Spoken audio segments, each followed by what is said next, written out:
বনের বাঘকে তো মা বনবিবি মেরে মানুষকে রক্ষা করেছে, কিন্তু বনের বাঘে খায় না যারে, মনের বাঘে খায়। তাই তোমার মনের বাঘকে কিন্তু তোমাকেই খুঁজে বার করতে হবে, আর তাকে মা বনবিবি না, তুমিই শুধু মারতে পারবে।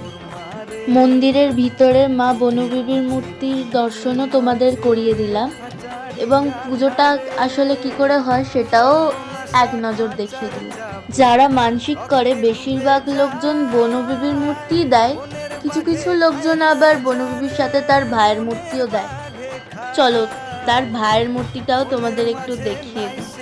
এই যে এইটা হলো মা বনবিবির ভাই। চলো তোমাদের ভোগ দর্শনও করিয়ে দিই। কথায় বলে ভোগ দর্শনে দুর্ভোগ কাটে। আর এখানে খুব যারা লাকি হয় তারা খিচুড়ির মধ্যে চিকেনও পায়। ভালো থেকো, ভালো রেখো।